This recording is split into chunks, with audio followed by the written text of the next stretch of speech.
Sejam todos mais uma vez bem-vindos a este humilde canal.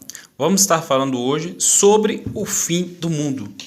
Um tema que muitos discordam, outros buscam entender, mas é bem verdade que o Senhor Jesus, há 2000 anos atrás, quando ele esteve nessa terra, ele diz, evangelista Mateus, Marcos, Lucas, João, todos aí relataram, o Senhor Jesus falou sobre o fim deste mundo.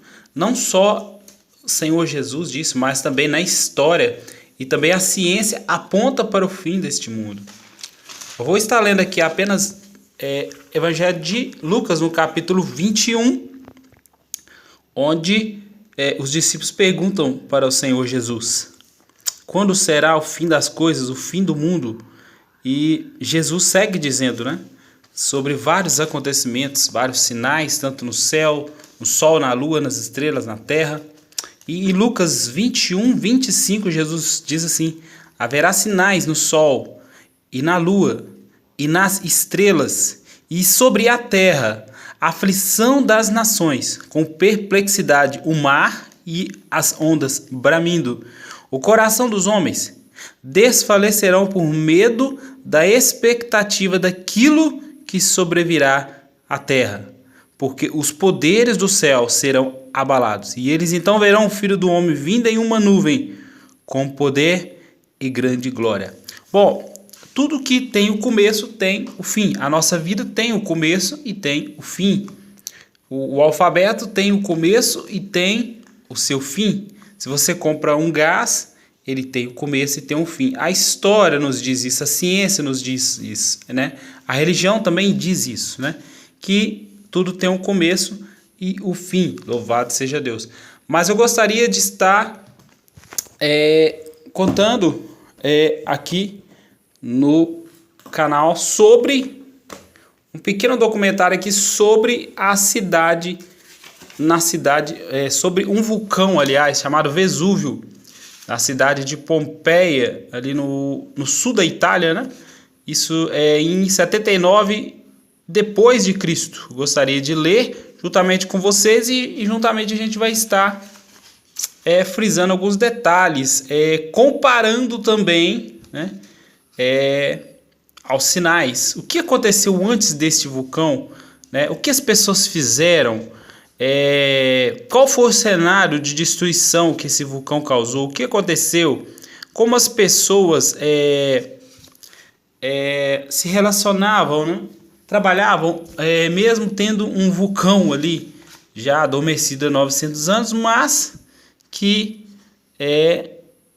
em agosto de 79 depois de Cristo, ele entrou em erupção e muitas vidas morreram.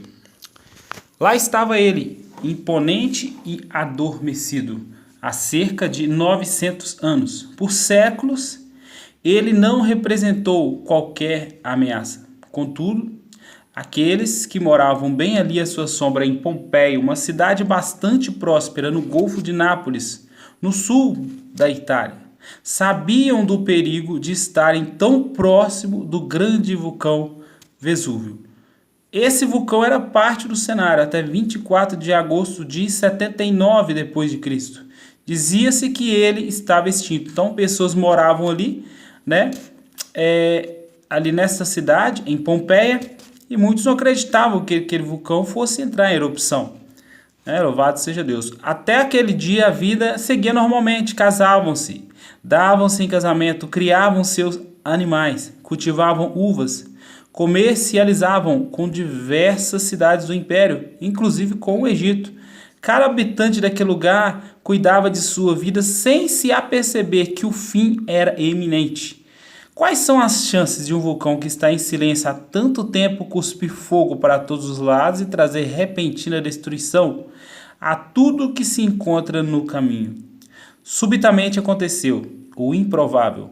Os registros históricos revelam que aparentemente poucas pessoas se sentiram ameaçadas. Então, poucas pessoas ali em Pompeia mudaram daquela cidade, saíram dali, Poucos fugiram do lugar. O que você faria se pressentisse sinais que apontem a chegada de um furacão no local em que reside? A resposta é simples. Por causa dos sinais, primeiro, você ficaria alerta e segundo, fugiria o mais rápido possível. Porém, nesses casos, sinais são avisos, alertas.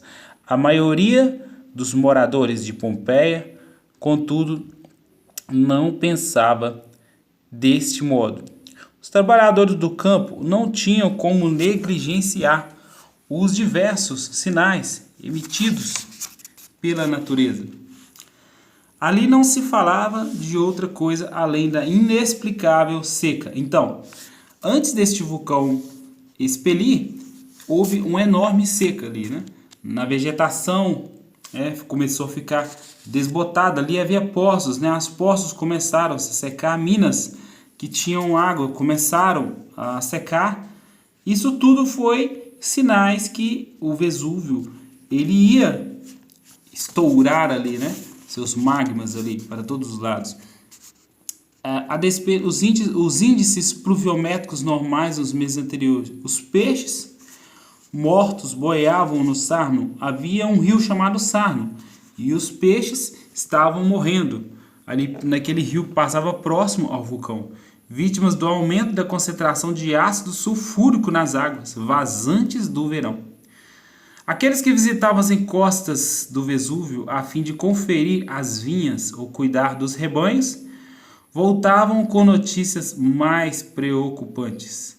Em certos lugares, bolhas formavam-se no chão e deixavam escapar gases que definhavam as parreiras e secavam as frutas. Então ali até a vegetação, até as árvores estavam secando ali seus frutos e as notícias não eram boas, né? Quem estava indo ali ao redor do Vesúvio ali não eram boas notícias. Em 19 de agosto, as primeiras uvas do ano seriam colhidas no festival de Vinália Rústica e uma ovelha seria sacrificada a Júpiter, com súplicas de tempo bom até o início da colheita principal dali a um mês. Então, apesar de a religião deles sacrificar ali, né, todo ano a ovelha a um deus deles, que eles seguiam Júpiter, apesar disso tudo acontecer para que a colheita fosse boa, esse sacrifício não impediu, né, a morte de muitas pessoas. A essa altura, muitos em Pompeia já teriam finalmente percebido que havia motivos para preocupação. Diversos tremores foram sentidos na cidade, porém, sem muito alarde. Em 79 d.C., diante dos sinais oferecidos pela natureza, os sintomas de catástrofe iminente multiplicavam-se a cada dia. E é extraordinário que muitos pompeianos, talvez a maioria, tenham insistido em permanecer na cidade. Seria possível que a constante atividade sísmica na campainha os tivesse cegado? Em 22 de agosto, pelo menos alguns pompeianos se deram conta do que estava por vir e tentaram sair da cidade. No dia 23, quinta-feira, um grafito. A ursa deu à luz seus filhotes. Então, amanheceu a ursa, deu à luz seus filhotes. Então, amanheceu o dia 24. Louvado seja Deus. Naquela manhã, na padaria mais próxima, ainda encontraram tempo de sovar a massa para os pães de 8 nacos que seus clientes exigiam. As bandejas de massa deviam estar provadas para serem levadas ao forno antes do final da manhã. Na casa dos amantes, onde amplas reformas estavam em andamento, almozes da cozinha estavam paradas. As mulas que tracionavam essas moças urravam aflitas no estábulo. Então os animais, né, quando acontece uma grandeza, uma catástrofe dessa, os animais eles têm uma sensibilidade talvez, digamos assim, bem maior do que o ser humano. Então as mulas ali começaram a ficar desesperadas, né? Quem sabe ali os cachorros latindo, então algo parece que estava para acontecer. Talvez o leitão e a ave que assavam o forno se destinassem à equipe de pintores que trabalhava na casa. Um gesto do proprietário no sentido de convencê-los a continuar ali, por mais desesperados que estivessem a constatar que o gesso recém-pintado havia rachado. Então, várias coisas, né, acontecendo. O fim chegou quando o relógio apontava em torno do meio-dia. Uma explosão repentina desintegrou o cume da montanha por inteiro, mas parecia uma gigantesca panela de pressão. Os sinais estavam certos. De repente, deu-se início à chuva de pedras pomes, pedaços de rocha arrancados do topo da montanha. O historiador Gutenberg conta que em 20 minutos a erupção cobriu a cidade com 2,6 metros de detritos e poeira arenosa. No interior da tampa de lava resfriada, após a última erupção, a pressão começou a cair. O magma vulcânico foi expelido em uma grande explosão, destruindo tudo que encontrava em seu caminho. Uma nuvem de fuligem e gases tóxicos em forma de cogumelo formou-se no topo do vulcão. As cinzas se precipitaram em uma densa chuva carregada de vapores clorídricos. Voltaire Hilling diz que durante os dias 24 e 25 e também parte do dia 26, a chuva de cinzas não parou. Quando o sol reapareceu no dia 27, por volta de 80% dos habitantes de Pompeia estavam mortos. A maioria por intoxicação e soterrados. O horizonte de fogo e pedras que Plínio vislumbrava do outro lado da baía jorrando, entumecendo e dissipando-se como se as entranhas quentes da terra tivessem sido extirpadas e arrastadas rumo aos céus. A tempestade de pedras e o barulho infernal trouxe desorientação e pôs fim àquele lugar. Para onde ir? Onde buscar ajuda? Fugir na esperança de vencer a fúria do vulcão? Muitos tentaram fugir pelo mar, mas era tarde demais. Quem não deu ouvido aos sinais pereceu. Inesperadamente houve outra explosão. A coluna de cinzas ganhou um novo alento, esfumando-se e subindo mais 6 quilômetros rumo aos céus e carregando com ela uma interminável massa de pedras, agora de um cinza mais escuro e 2 vezes mais pesadas que as anteriores, carregadas pelo vento que soprava na direção sul. Essas pedras açoitaram Pompeia numa torrente, obliterando a crosta de sedimentos brancos que ali se formaram. O mar começou a fumegar e a borbulhar. Na cidade, a umidade da própria terra fervia e começava a tornar o solo viscoso. Próximo ali, a cidade de Herculano era afogada pela avalanche de lama fervente. A 400 graus centígrados, mumificando a uma profundidade de até 20 metros sob o futuro Marco Zero, provocando a morte instantânea dos que porventura ainda estivessem vivos. As cidades vizinhas de Herculano e Stábia também foram atingidas. Pompeia foi redescoberta por um agricultor que, ao trabalhar na região, localizou um muro da cidade. Nos 2 séculos seguintes, a cidade foi escavada por arqueólogos. As escavações revelaram que seus habitantes de fato foram pegos de surpresa.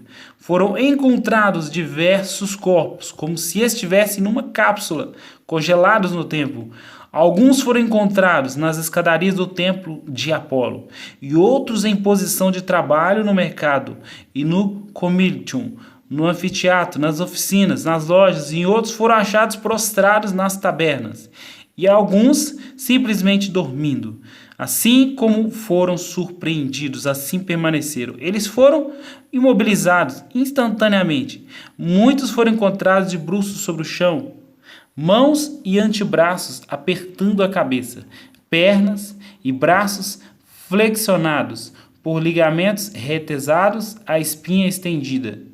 Este foi o preço por não terem dado crédito aos sinais. Então aqui você viu aqui o documentário, né, dessa cidade ali na Itália, de Pompeia, onde ali em 79 depois de Cristo houve esta explosão do vulcão, onde mais de 80% da população morreu.